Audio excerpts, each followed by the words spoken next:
the unforgiving borderlands of New Mexico, where barbed wire doesn't just separate land, it marks the edge between order and chaos, sits Thunder Valley Farm. To the Nuevo Leon Cartel, it looked like an easy score, a peaceful, remote property run by a 62-year-old retired vet. But what they saw as weakness turned out to be the last mistake they'd ever make. They laughed at his animals, called them rejects from a petting zoo. What they didn't know? Those pets were elite military-trained animals with more than 30 years of combined combat experience. What they also didn't know? That old farmer, Joseph Bennett, had spent his life turning animals into weapons for the U.S. military. By the time the cartel figured out who they were dealing with, it was already too late.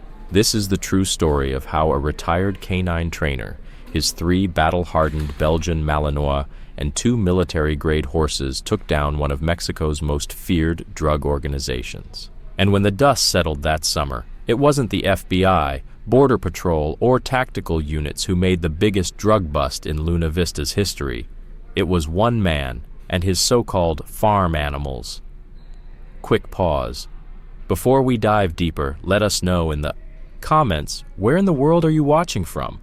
If these stories have you hooked, hit that subscribe button, because tomorrow's episode is even crazier.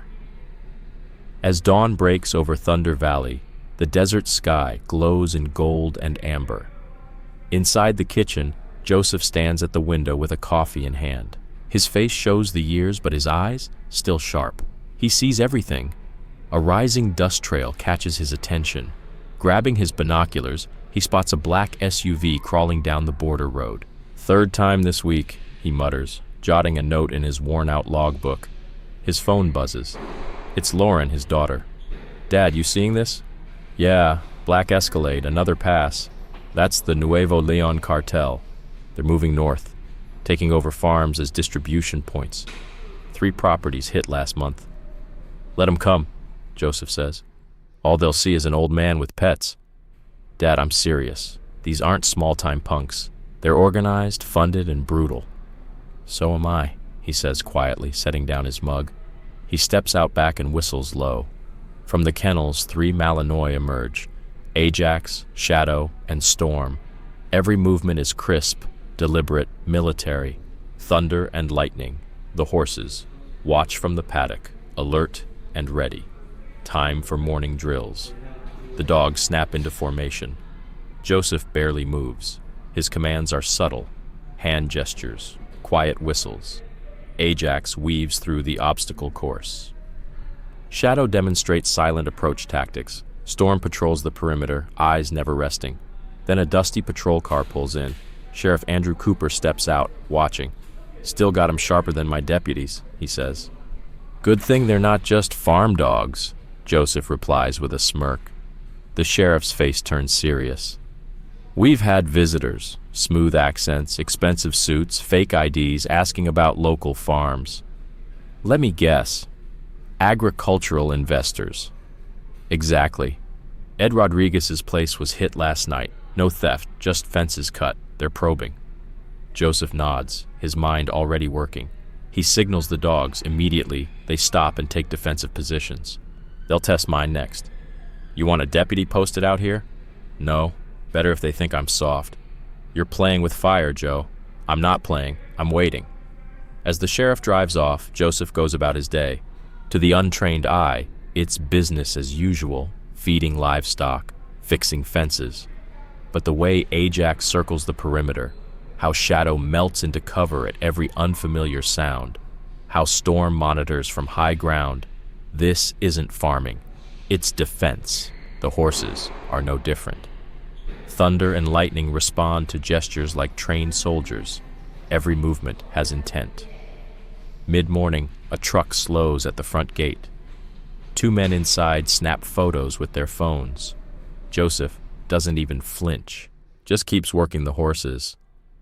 "Nice petting zoo you got, old man," one of them calls out in broken English. Joseph tips his hat, polite and calm. They laugh and drive off. His phone buzzes again. "Lauren. They made contact." "Yeah, just now." Testing my reaction. "Dad, please, They're not dumb. They'll study everything.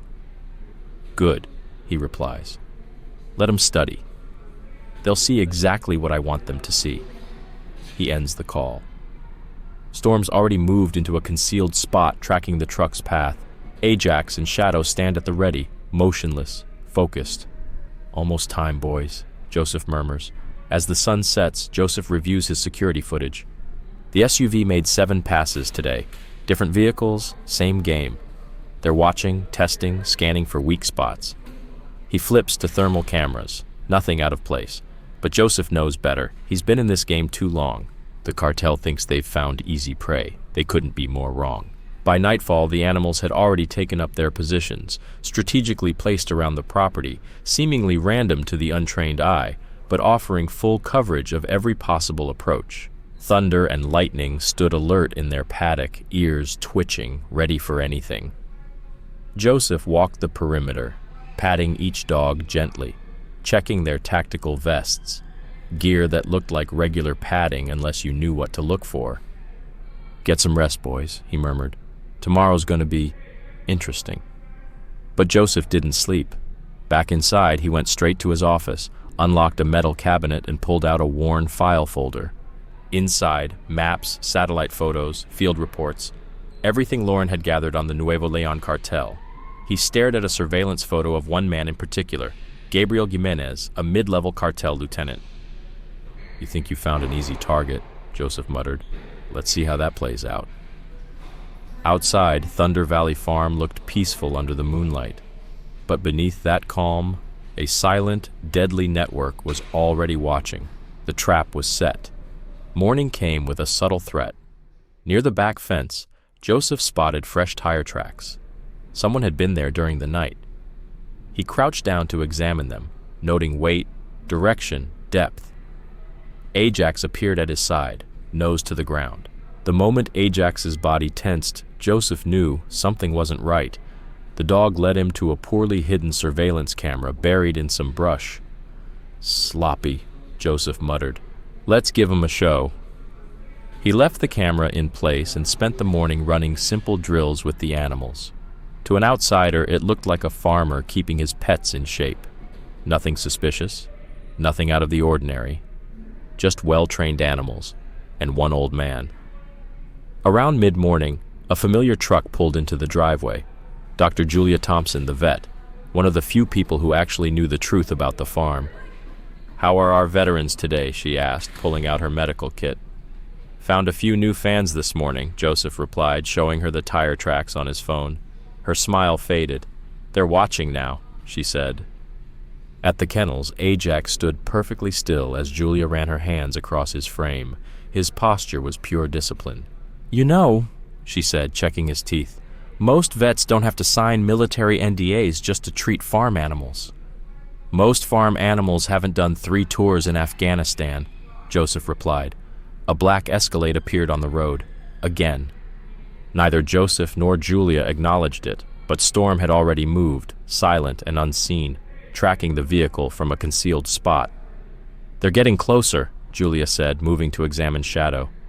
They're testing our response times. Joseph nodded slowly. And they're finding exactly what I want them to. The SUV stopped.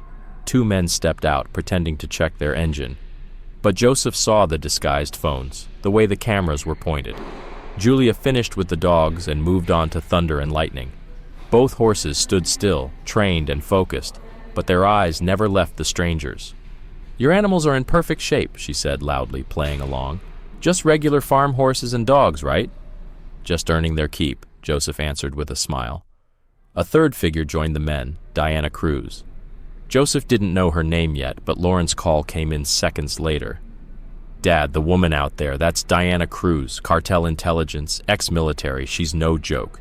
Finally, Joseph said. Someone who might actually recognize what she's looking at. This isn't a game, Dad. She's good. So am I. After Julia left, Joseph began what looked like an ordinary afternoon routine. Dogs running through exercises, horses going through paces. But behind the simplicity, every move was part of a larger plan. Suddenly, Storm froze, locked onto something in the tree line. Joseph spotted it too. Movement. Someone was trying to sneak closer to the fence. No vehicle. On foot.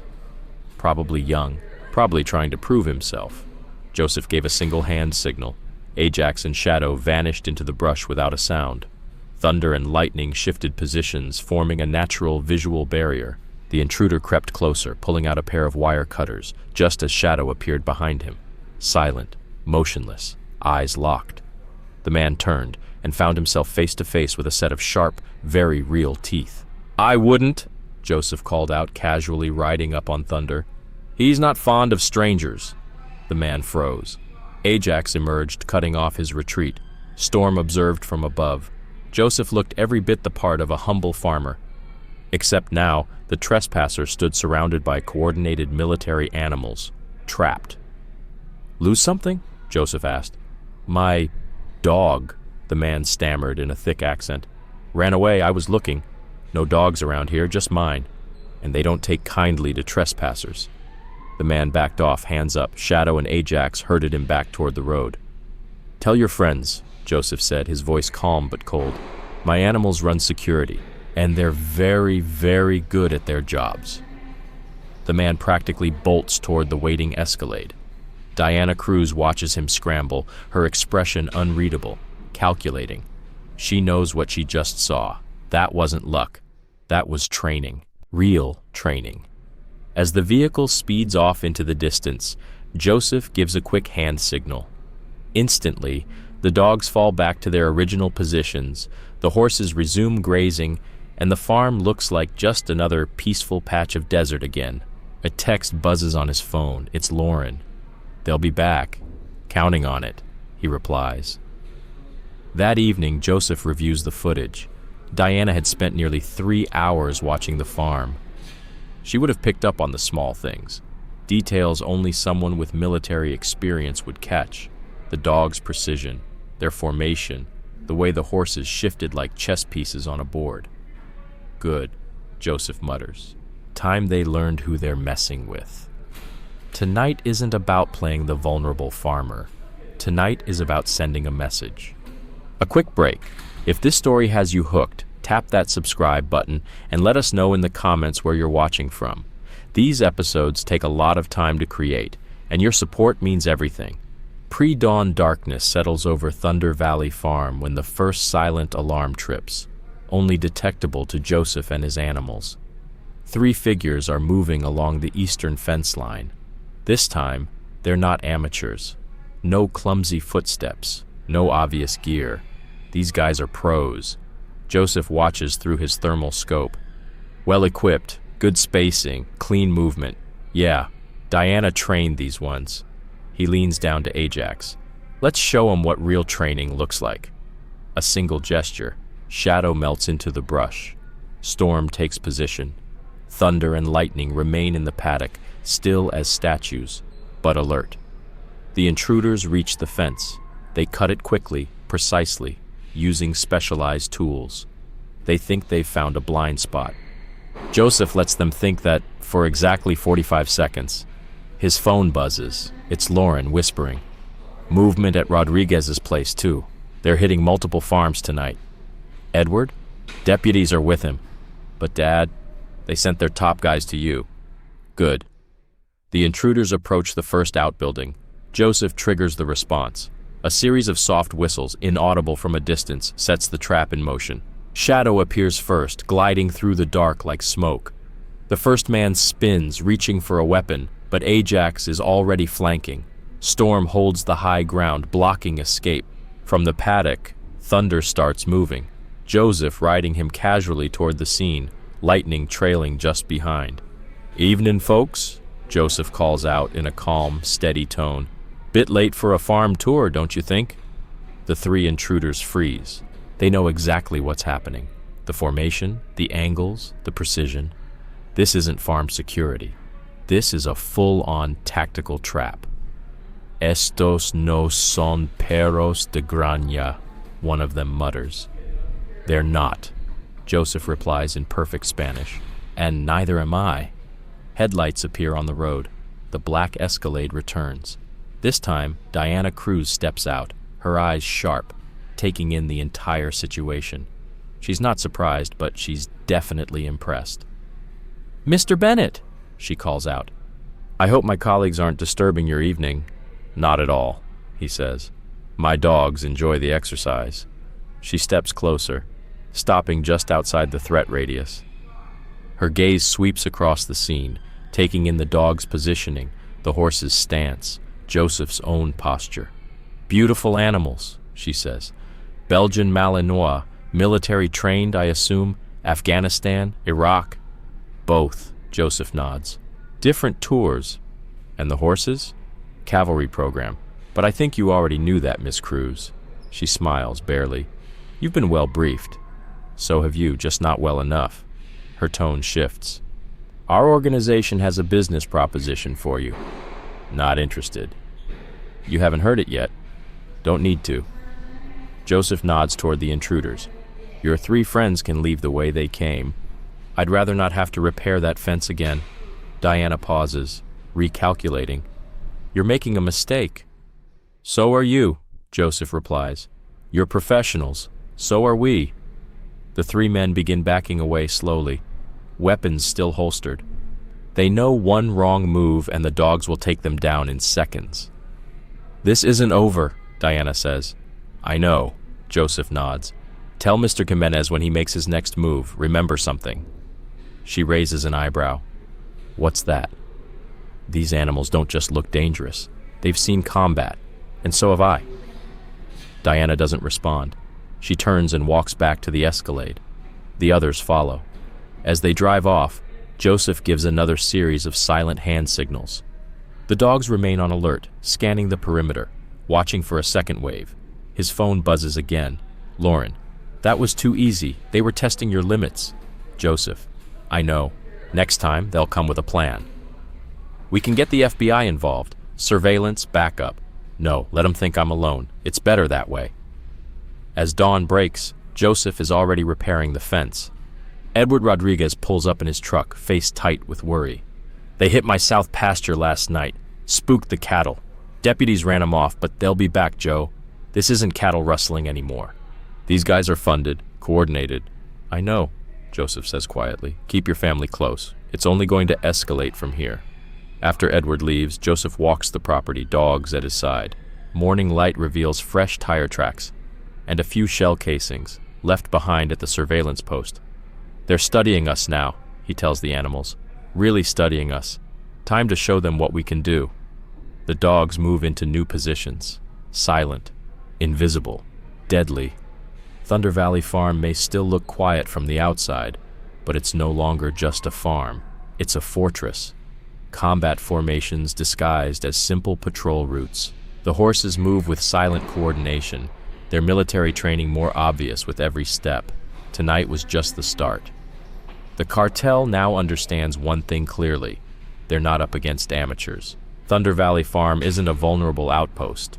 It's a fortress. And now, the next move will be serious. Joseph is ready.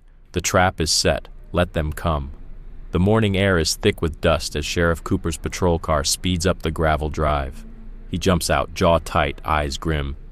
"They torched the Martinez place last night," he announces before Joseph can even speak. "Family's okay. But the message, loud and clear." Joseph doesn't flinch. He keeps brushing lightning, calm, focused. "How far?" 3 miles south, Cooper replies. "They're working their way up the valley. Systematic." Storm, sensing tension, approaches the fence line, hackles raised. On the horizon, a convoy of black SUVs appears. 5 vehicles, tactical spacing. Professional movement. "Right on schedule," Joseph mutters. Cooper instinctively reaches for his radio. "Don't," Joseph says, firm. "Let them come." The convoy stops at the gate, 5 SUVs perfectly aligned.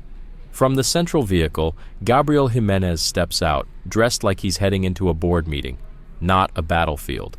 Diana Cruz is at his side. Towering next to her is Raul El Oso Mendez, a name Lauren had flagged weeks ago. Ex-military, brutal, calculated. "Mr. Bennett," Jimenez calls out, voice smooth. "Hope this isn't a bad time." "It's always a bad time for property developers," Joseph answers without looking up, still brushing lightning. Jimenez smirks. May we come in? I believe we can help each other. Gates open, but only you three. Your men stay put. Jimenez nods, respecting the tactical sharpness behind the condition. As the three approach on foot, the dogs shift silently into position, unseen by most but perfectly placed. Kill zones, angles, fire coverage. The horses don't move, but their alertness says everything. Beautiful animals, Jimenez comments. Military? Like their master, Joseph replies. Just farm dogs now, Diana adds. Like their master? Mendez asks quietly. No, he says. These are warriors, I know that stance. He looks at Ajax with genuine respect. These dogs have seen combat. Jimenez shifts the conversation. We're businessmen, Mr. Bennett. This valley is outdated. Struggling farms. We bring infrastructure, security, prosperity. By burning down the Martinez family? Joseph finally turns to face them. Jimenez doesn't flinch. Regrettable, but sometimes persuasion must be firm. Diana steps forward. We've done our research. 30 years of military service, special operations, one of the best animal trainers the government ever had. Your skills are wasted out here. They're exactly where they need to be. Jimenez lays the offer down, flat. $5 million, plus a consulting position. You'd be an asset to us. Sheriff Cooper shifts nervously but says nothing. Joseph notices Mendez's hand casually resting near a concealed weapon. Not interested, Joseph says. Jimenez's tone cools. Maybe I wasn't clear. This valley will be modernized. The only question is whether you benefit or get left behind. Storm growls, not at the visitors, but at something in the brush. Joseph sees it instantly. Tactical teams, hidden, moving into flanking positions, using the conversation as a distraction. His voice drops, calm and cold. Call off your men, Mr. Jimenez, before my dogs decide they're a threat.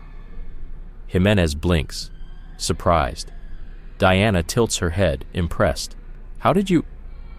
Your men are good, Joseph replies. Mine are better. Mendez nods slowly, with respect. The dogs have targeting solutions on all 8 of them. The horses are ready to cut off your vehicles. He sighs, almost in admiration.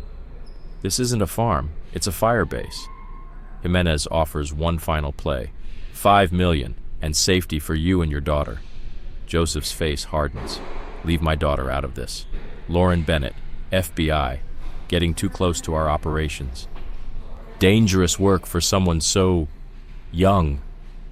Before he finishes, Ajax appears, teeth bared, inches from Jimenez's throat. Shadow and Storm move in, flanking Mendez and Diana. The horses reposition silently, cutting off escape routes. Joseph steps forward, voice like ice. That sounded like a threat. I don't like threats. Jimenez raises his hand slowly. Real fear finally flickers across his face. We respect family, he says. Then respect this, Joseph snaps. These animals don't just look dangerous. They've killed better men than you. Now get off my farm. Jimenez, Cruz, and Mendez back away slowly. Their hidden tactical team retreats without a word. Sheriff Cooper exhales deeply. They'll be back, he says, with more men. I know. Joseph checks his phone. Multiple missed calls from Lauren. Next time they won't play nice. And Joe, Victor Salazar's been sniffing around the county office, checking your permits, water rights, zoning. Let him. Joseph watches the last SUV disappear in a cloud of dust. They still think this is about a farm. His phone buzzes again.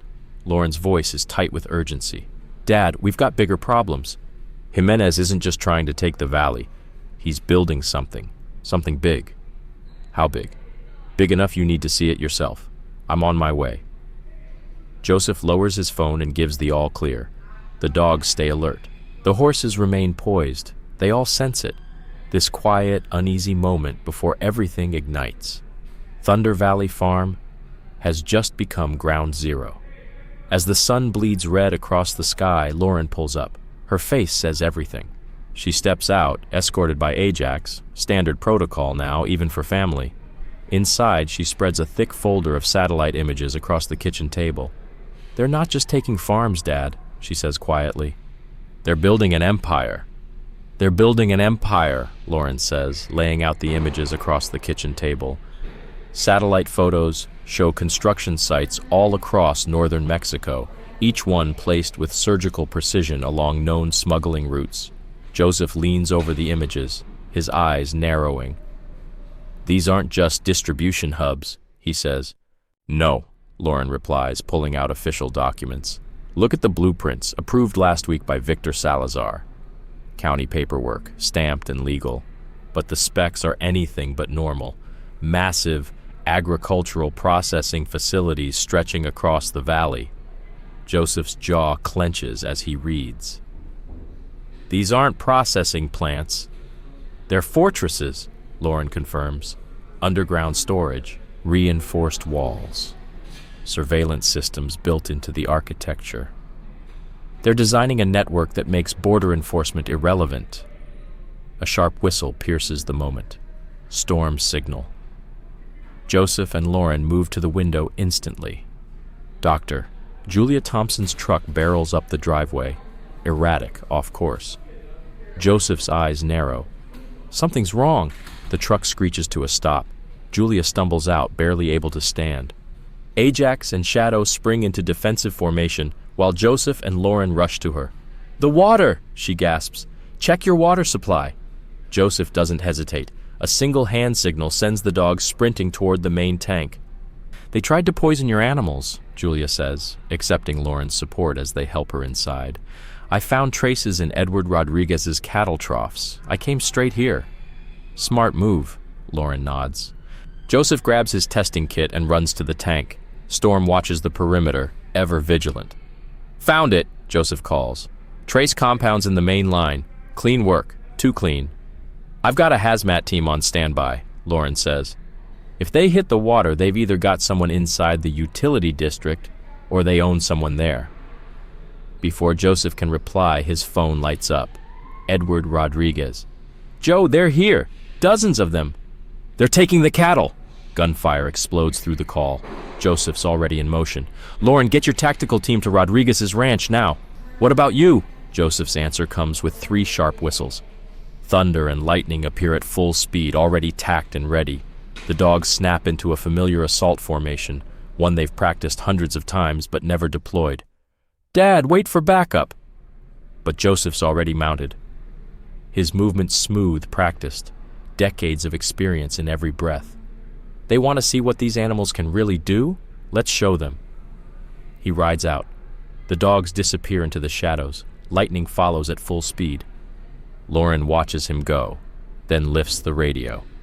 "All units, shots fired at the Rodriguez ranch. Suspects armed and dangerous. K-9 units en route." At the Rodriguez property, chaos reigns. Cartel gunmen swarm the land, vehicles blocking every exit. Cattle scatter in panic. Bullets fly, but then, from the darkness, something changes. A new sound, a new presence, coordinated movement coming from everywhere at once. One cartel enforcer raises his weapon, but Ajax hits him first. No sound. Just impact. Shadow takes another from behind, disarming him before he even realizes. Storm signals from the ridge, tracking targets with surgical precision. Joseph rides in on Thunder, ghost-like despite the horse's size. Lightning cuts in from the flank. The enforcers turn, confused, then terrified. "Remember me?" Joseph calls out. They're surrounded, a military ambush. Flawless, calculated, and absolutely unexpected. Raul Mendez steps out from behind a truck, hands raised. "Stand down," he says. "These aren't regular animals." "No," Joseph replies. "And you just played your hand too early. Rookie mistake." Police sirens wail in the distance, but it's already over. The cartel retreats, fast, but not before Joseph's animals gather exactly what they need. Dropped weapons, license plates, tactical cam footage, every face, every detail captured. Lauren arrives with her team just as the last SUV disappears. "Dad, are you insane? You could have been killed."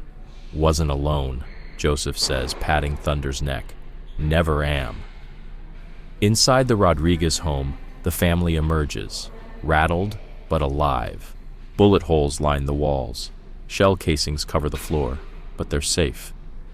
They'll come back, Edward says, with more men. No, Joseph replies, kneeling to inspect new tire tracks. They'll try something else now. Something bigger. Lauren checks her phone. Her face darkens. Already happening. Victor Salazar just filed emergency condemnation orders for 5 farms, including ours. Joseph exhales slowly. Good. Dad, they're done playing games. They're coming at us legally now. We can't fight that with dogs and horses. No, he agrees, that old spark back in his eyes. We'll need help. Time to call in some old friends. The sun hasn't yet risen when 3 unmarked SUVs roll into Thunder Valley. The dogs react instantly, forming a perimeter, but Joseph signals them down. He knows these men. Colonel Marcus Hayes steps out first. 2 more men follow, civilian clothes but posture like steel. Former special ops, now private security, all of them once trained with Joseph and his animals. Still dramatic as ever, Joe, Hayes says, eyeing the calm but deadly presence of the K-9 team. Joseph just nods. Welcome to the front line. Joseph Bennett, a retired military animal trainer, discovers that cartel forces are building fortified smuggling hubs disguised as agricultural infrastructure across northern Mexico. When they attempt to poison his farm's water supply and seize cattle, Joseph leads a counteroffensive using his combat-trained dogs and horses. With support from his daughter Lauren, FBI teams, and fellow veterans, they repel the cartel's first assault. As the cartel escalates with legal tactics and armed raids, Joseph turns Thunder Valley Farm into a fortress. He uses military deception, animal tactics, and old-school strategy to outmaneuver increasingly professional threats, including corrupt officials, mercenaries, and even a rogue U.S. general named Scott. The cartel allies with Scott, who launches a full-scale attack using chemical weapons to render the valley uninhabitable. But Joseph's team manipulates wind patterns and terrain to reverse the attack, turning the weapons back on the enemy. Despite overwhelming odds, the animals and veterans adapt and evolve, fighting with instinct, trust, and unity rather than rigid protocols. In the final battle, Joseph's animals move beyond training, becoming partners and warriors in their own right. The cartel's leader, Jimenez, realizes too late that they underestimated the true power of nature, instinct, and loyalty. The war ends with the entire criminal network dismantled, environmental threats neutralized, and Thunder Valley standing as a symbol of a new kind of warfare, one built not on control, but trust.